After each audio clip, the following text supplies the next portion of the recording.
I'm a college student and I'm doing a report on where to buy zombie takeout. The street where all the zombie takeout dealers are.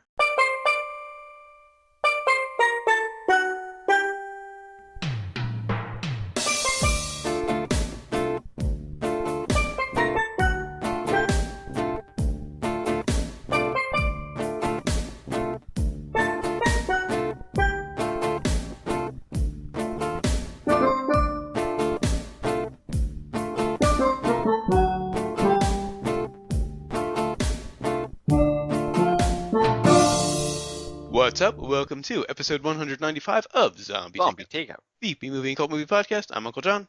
And I'm Scotto. And before we get to this week's movie, we got a little bit of listener submitted. Roberto Suarez posted this on our G Plus page in reference to last week's episode, Amelie. He said, it's one of Barb's all-time favorite movies. Barb is his wife. If she listened to the episode, I hope she didn't take offense to us calling the main character Psychotic. Haha. I mean, I stand by it, but I just hope it wasn't too upsetting. Well, it's kind of true though. I Oh, mean, of course. That's why I said I stand by it. it doesn't take away from the enjoyment of the movie. Of course. Kind of lends to it, actually. Exactly. It'd be a pretty damn dull movie if Yeah. that weren't the case. It'd be a typical rom-com. Yeah. Anyway, on to this week's movie, which is from 2011, Super. This kicks off a all-request trilogy. This one was requested by William Hewling. And of course, that brings us to the impromptu plot summary, sponsored by Happy Endings. They just ruin everything. And also brought to you by Captain Mouse Superstar. The cross is his hammer. That was for the Dr. Horrible fans. I kind of, mashed up a little bit there. Too much maybe. I don't know. All right. So this plot is a bit more straightforward because, well, we've already done Kick-Ass. Right. We have only. It's this weird combination of Kick-Ass and Amelie, isn't it? In a sense, yeah. The whole time I'm watching, so I'm thinking, did we plan this? The two side by side? Because this is really weird. But anyway, we have this man. They talk about how he was raised, and he just, terrible, circumstances, and just without any emotion or love or anything like that. Much like Amelie. Right. He's alone, or only, he was kind of, just shut out by everyone, it feels like, just his entire life. And he finally meets this woman, and it's one of the happiest days of his life. One of the two happiest days of his life. Or no, his two perfect days. Yes, his first one was when he helped a cop by telling the cop where a guy ran when he ran by him. And the second one was him marrying his girlfriend, who he met in his diner. Now things get complicated. She's a recovering alcoholic or addict, and I guess when she married him, she stopped doing the meetings and everything. That's what I'm gathering. At some point, yeah, she kind of skipped that on the NA or AA meetings. They're not. I think she was using, the marriage to him. The relationship was her new drug. And the relationship in lieu of the support meetings. Right. So, of course, she wound up, and exaggerated as hell, of course, falling into the wrong crowd. Almost like Reefer Madness in that section. Yeah. I mean, it just goes from hanging out with friends and doing drugs and pretty much telling him to fuck off, and he's willing to take it, to running off with a drug lord. And that's where the movie really begins here, because he's under the impression that she's kidnapped or abused in some way, and he's going to somehow get her back, even though she has made it clear that she's not interested. Yeah. But somewhere he gets, a weird late night dream, a strange vision. Probably my favorite part of the movie. His it was very, very Gilliam-esque. The finger of God touches his brain. And show us on the bear. He decides he decides he's going to become this superhero. He sees the mask in his vision, and that's what he's going to do. He's going to fight crime, and then of course it leads to getting a sidekick who's even more psychotic than he is. A much younger, foul-mouthed female sidekick.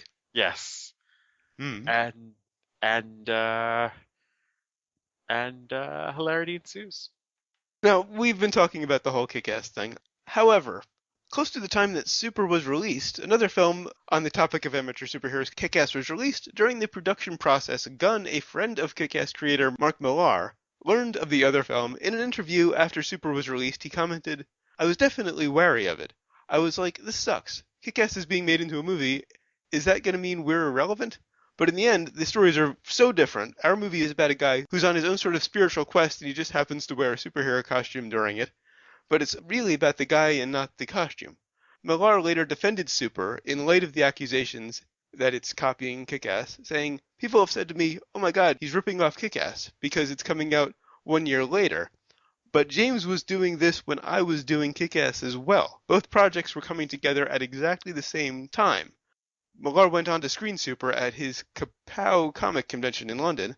Gunn also responded to the accusations, pointing out that it sucks on the one hand, and then on the other hand, who gives a shit? There are 40,000 bank heist movies. We can have 5 superheroes without powers movies. What does bum me out is people who pretend like Kick-Ass was the first superhero without powers movie, when that's obviously the classic John Ritter film Hero at Large. Oh my God, I hadn't even thought of Yeah, that. I forgot all about that one until I read that. Or Greatest American Hero, even. Well, he had the suit, which gave him powers. Yeah, but he was an idiot. He didn't know what he was doing with He was it. a regular guy superhero too, yeah. Right. That was the appeal of the fucking show. It Uh, was that he didn't know how to control his powers, and it was just something he had to ride. But I was thinking that the graphic novel for Kick-Ass Well, Mark was. Millar wrote the graphic novel. Oh, he wrote it too, He and was the okay, creator of Kick-Ass. He didn't direct the movie. That was Matthew Vaughn. Millar okay, wrote you're the yeah, novel. you're right. I forgot. So the comic was being written while Gunn was coming up with Super, and they knew each other. There was probably cross-pollination because they were friends and they probably talked about the ideas and traded ideas. But he didn't rip it off. It is an easy concept to come up with in these times. Because think about it, like the Columbine kids thought of themselves in this way, this was that's how they viewed themselves. They were going to avenge the wrongs in the world they felt. Hmm. That's truly how it went down. And so that had to have gotten people to think, uh, you know, this bullshit that we're feeding people of being a hero and an exceptional and just going out and avenging things on your own like that uh, isn't such a good idea. Yeah. Now, back to the movie. Yes. Right from the beginning, I really sympathized with Frank, Rainn Wilson's character. Oh, how could you not? It's so fucking discomforting. Yeah. The whole beginning of the movie before Ellen Page gets into it is really just, oh man, it's depressing. They just did a great job of putting you in his corner Yeah. at the beginning, which is great because for me at least, I very gradually moved out of his corner. Well, of course. And he's just such a confused and conflicted individual throughout the entire movie. Mhm. But as he gradually became more and more unhinged, I kind of distanced myself emotionally from the character. When it comes to the point, I'm thinking the butting in line part. Yeah, that was where he really went over the line. Exactly. And I think that's kind of the point of the film. You can't Yeah. just do something halfway. You wind up just getting sucked into it entirely. There is no dabbling in this. Right, right. And then Boltie, his sidekick, Ellen Page's character, becomes more unhinged than he is. It's funny because you think they kind of lead you to believe that she's going to center him, Uh-huh. that she's going to be kind of, she's going to kind of rein him in and bring him down to earth. But it turns out she is more psychotic than he is. Yeah. She ends up more unhinged than him. Then he gets even more unhinged, the scene with the bombs. Of course. Because originally he just has a pipe wrench. That's his only weapon. Yeah. And that's a hell of a weapon to begin with. Holy shit. Then there's this montage, and maybe the first time I'm not gonna complain about a montage. It wasn't a gratuitous montage. No, and it told a bit of story, and it was very entertaining, and kind of played with the cliches a lot. But there's this montage at a military surplus store where they're stocking up on weaponry, Yeah. military grade weaponry.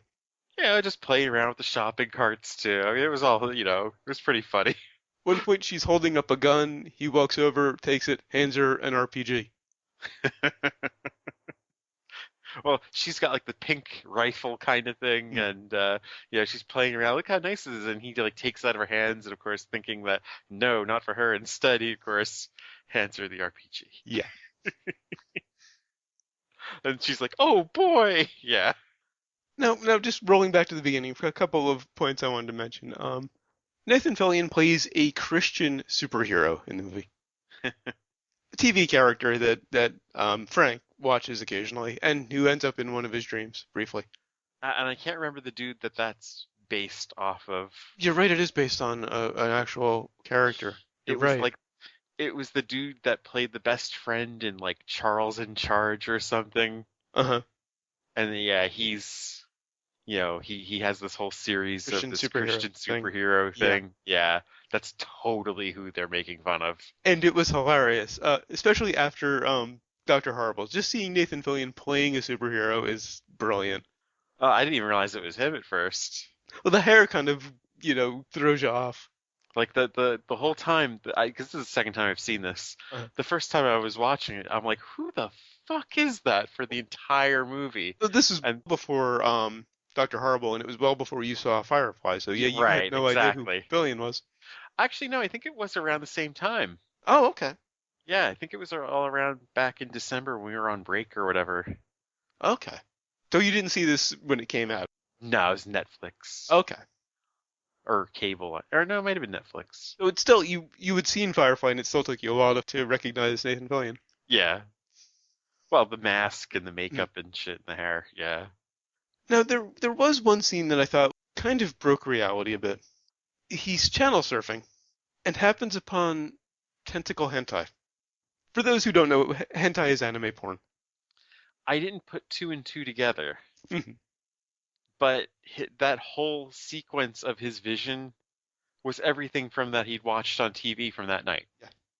The whole Avenger, the Fillion's character, then the tentacles. Yeah. Yeah. No one broadcasts tentacle hentai. Really? You're not gonna channel surf and find tentacle hentai or hentai of any sort. You really have to go looking for it. Where the fuck were you last weekend? I was flipping all around for that. I can recommend some stuff. No, I'm kidding. So that just broke reality a bit for me. But I did think the dream sequence when the tentacles come back was absolutely brilliant. Like I said in the summary, my favorite part of the movie. They basically perform brain surgery on him. Yes. These tentacles. It really does look like a twisted version of something out of a Terry Gilliam movie, and I mean more twisted than Gilliam in the first place. Well, Gunn is of the Troma school, right? Yeah, he wrote Tromeo, Yeah. and I think they released his movie Slither as well. And speaking of Troma, did you notice the cameo? Uh, you know, who was that one cop that they kept interviewing on TV? I don't know if he was a cop. He was in one scene. It was during a news report. Lloyd Kaufman has a cameo talking about the Crimson Bolt. There was somebody that they kept interviewing from the police on TV. I didn't notice that. He didn't look like a cop at all. He had like a ponytail and like That a wasn't Lloyd little, Kaufman. and he had like a little bit of a beard, a Hmm. soul patch. So I'm like, the guy doesn't look like a fucking cop at all. But I knew it was, somebody It might making a have been someone cameo. Troma related, yeah. Yeah. I also liked that when he attacked the dealer, he yelled "No fair," beating down this dealer, and the tables turn, and the dealer gets the upper hand on him, and he actually yells "No fair." There there were some fucking brilliant brilliant moments in this Yeah, film that are just kind of throwaways. yeah. I love the interactions of the henchmen. Hmm. They are given so much shit. The They're moving drugs, and like I don't want no one to see this. Does that mean you do?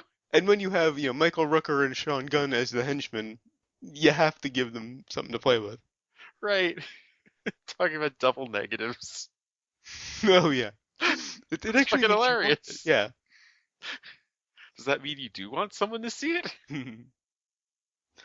I did think the first scene that he went out and fought crime with the wrench was a little unrealistic compared to where the movie had gone. It was a little, kind of cliche superhero, but it took me a while to realize that's because that's where they're setting the bar for where he's going to fall. Yeah. How much darker the movie is going to get from there.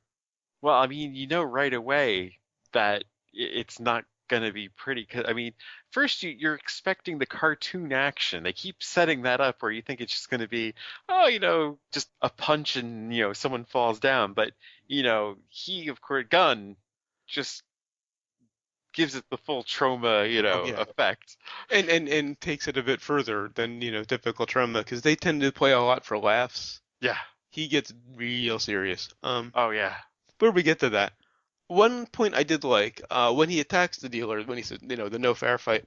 Yeah. I was fully expecting the dealer to turn out to be a cop Oh, because the guys in the car say it looked like sunflower seeds or something. It wasn't actually a drug that he was selling. I was fully expecting him to be a cop and Frank ruined the bust. No, he wasn't. He was actually a dealer. I just liked that bit of subverting the expectation. Because in any other movie, he would have turned out to be a cop. but he goes off on his own here, and it was important for him to not be stopped by the cops because, well, it is amazing how he did evade the law throughout all of this. Yeah, the law isn't really an issue except for TV interviews and the one cop who he reported his wife missing to, who kind of shows up in an inopportune moment. Yeah, and they never quite explain, how his disappearance was discovered. Hmm. But getting to the darker stuff, we talked about the waiting in line scene, Yes, which is your first real shock of the movie. right. And then there's the first rape scene, which isn't played like a rape scene at all.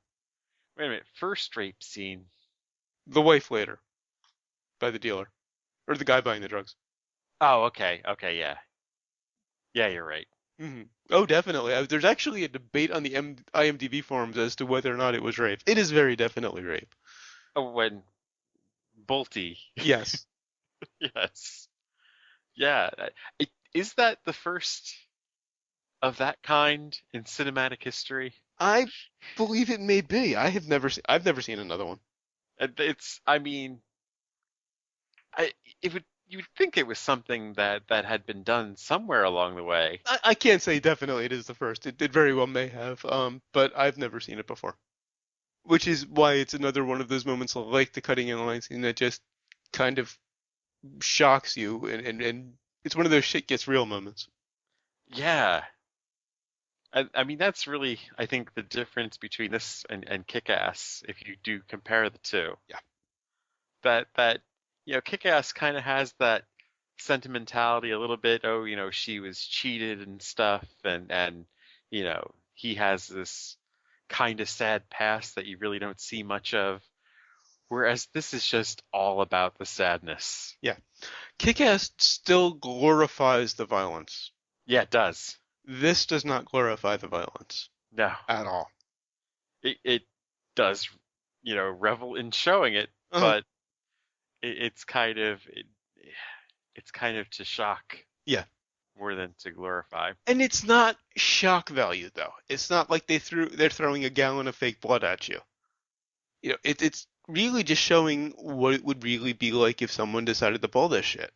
Yeah, I think my favorite acting moment of Rainn Wilson's in this would have to be the first time he was firing the gun at somebody, Mm-hmm. and just the forcing himself to do it, kind of. Yeah. He really, I mean, it was very subtle. You kind of had to pay attention. But yeah, he gets this real look of distress, and he's gonna do it. In his hand, he kind of has to force his hand up. And of course, the reaction of the guy that got that shot, Mhm. kind of like this. I like this jacket, kind of like, Yeah. but he's dying. And if we're getting to that big fight at the end, that leads to my first criticism, and this up until a certain point was my only criticism of the movie, and it's very minor. Boltie's head wound didn't look realistic at all. No, no, it did not. It's the only time where the violence isn't shown realistically. They kind of overplayed it a little bit, I think, and didn't make it as bloody as it would have been in real life. Yeah, I think it, and it's very strange because like the dude that, might have keyed the car Hmm. had more blood, it Yeah. seemed, that than that. And I mean, it was a shotgun shell though. So I mean, it really would have done to that extent if hit in the right way. But I think at more of a close range. Hmm. I could be wrong, but that's kind of what I feel about that. It was too far to have that much of a blast. Well, that's possible. And it definitely seemed overplayed to me. But my issue is more with the makeup job because it looked very trauma. Oh yes. Oh yes. Which I'm kind of surprised that you're finding fault with that. Well, because I mean, not that the gore earlier in the movie was particularly realistic, but it was more realistic than that. It was just kind of a letdown that, this tragic moment was shown kind of, comedically bad. Yeah. And it was an important moment that needed to be gorier, really. It needed to be big. I mean, that's why I can't really fault them for the scope of the wound because you need that shock value, Yeah. but it should have been more realistic. It should have been a gut punch and not, wait, that looks fake. There should have been, a good bucket, you know, Yeah. on the ground around, Hmm. there should have been a pool. Well, that too, yeah, yeah. Now on to, well, I guess we can go to the end. My major criticism, unless you've got something to talk about before then. Um, oh, I loved his catchphrases. Shut up, Don't come up, Prime. don't come up with catchphrases. Yeah, but other than that, I'm pretty much done. So he saves his wife. He kills the drug dealer, and then he has this monologue about how, you may think he's insane and what he did was horrible, but he had to do it because she eventually would go on to have 4 kids and marry someone else and be very happy. And it appeared that she was going to become a counselor. I was so disappointed. I wanted it to be a straight up tragedy. Huh. I wanted him to die on the, be carrying her out and fall because of his wounds and bleed out. I Or, wanted, no one lives, there is no hero, there is no good guy.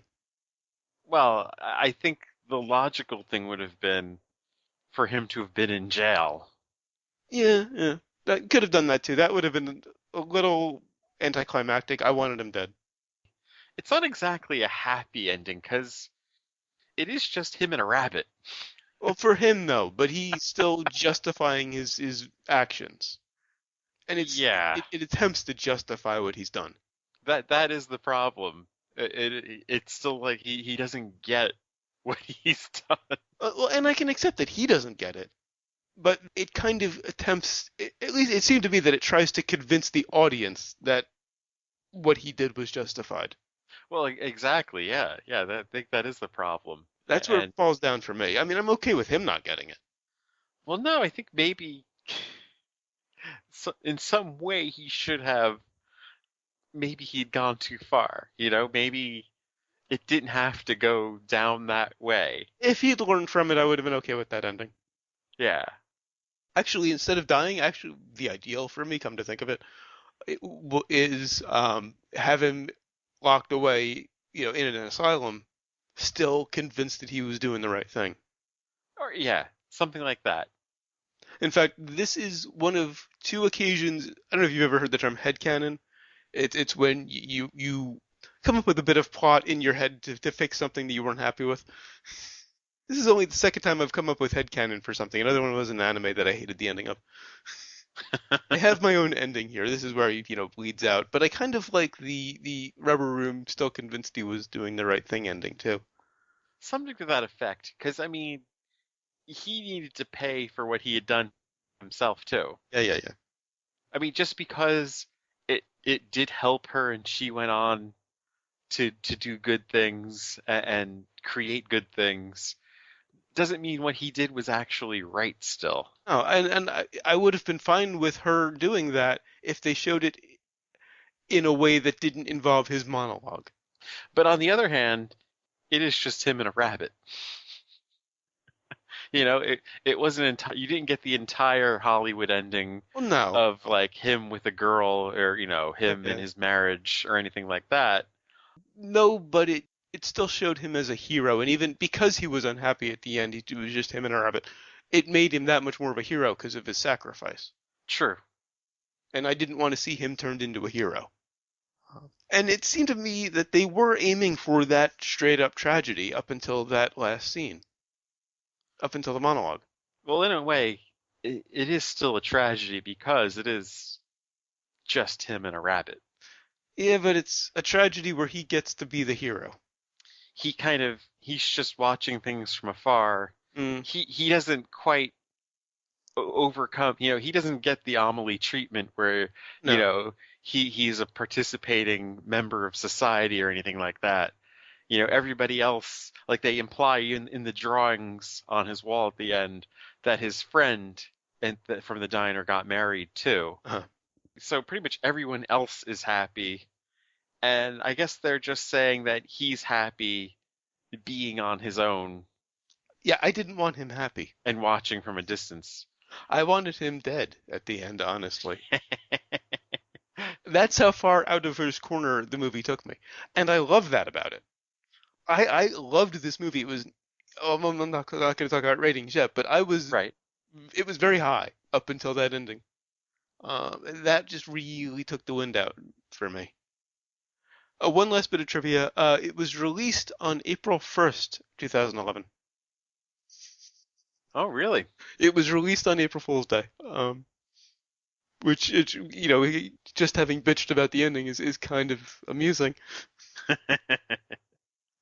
All right, so I'm done with my notes. I am as well. Nothing for sequels and remakes. There's really no room for a remake or for a sequel. And this is another case where I kind of hope it doesn't get remade. I can't see anybody else doing justice to it. Nah. It's just, a one-off deal, and that's Yeah. kind of what I like about it too. Oh yeah. There's no franchise or anything Mm. like it. All right, so on to brands. On the brains.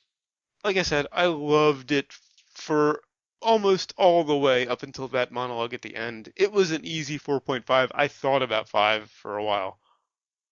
Still gotta punish it for that ending, but not too much. I still would recommend it, so it's a 4. I'm right with you. It's a tough movie to rate still. I've seen it twice, and it's still really tough to like decide whether I like it or not, I mean, the first part is just this, oh man, it is really just like the passion of this guy, it's the whole Braveheart, how much can we put him through kind of thing. And him just taking it and you're just kind of like, "Oh man, enough." And then he gets on the suit and he goes crazy and you're saying, "All right, maybe you're taking this enough." Oh, good, she's gonna. I mean, it's that whole roller coaster Oh yeah, ride. yeah. And Well, actually, this just occurred to me. There's an anime called Attack on Titan that I'm a big fan of. That's often called a roller coaster that only goes up. This is a roller coaster that only goes down. yeah, well, no, it starts going up again when you get Ellen Page in there, and you think, oh wow, they're gonna, or Yeah, okay, I guess they're gonna be a couple or they something, and tease then a little bit. Yeah, and then it yeah, drops again.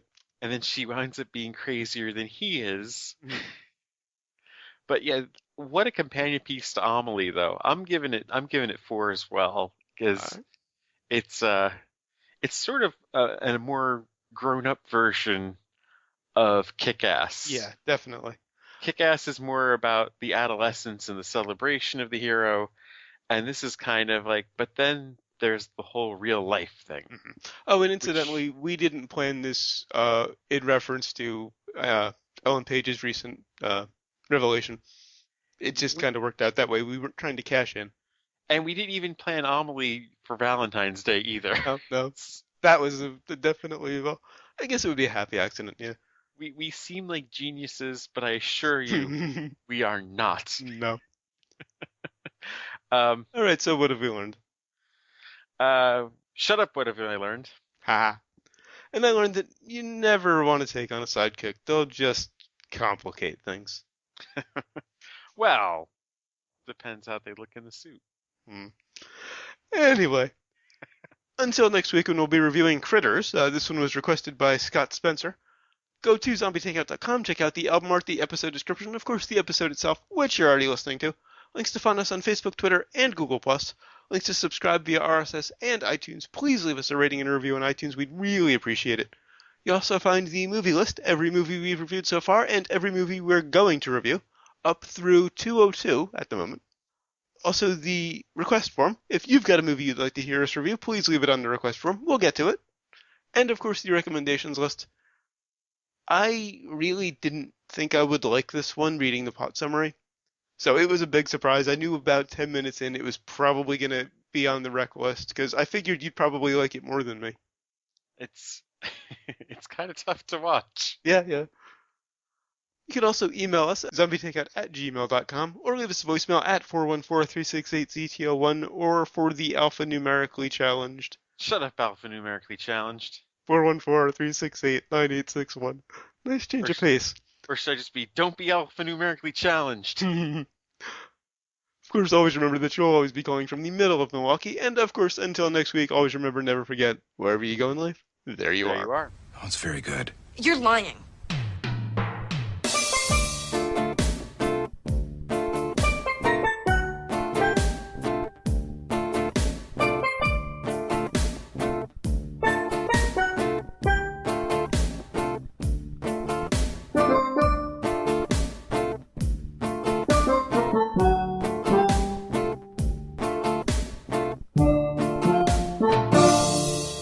Anyway, on to this week's movie, and of course the impromptu plot, which is from 2011, Super. This kicks off a all-request trilogy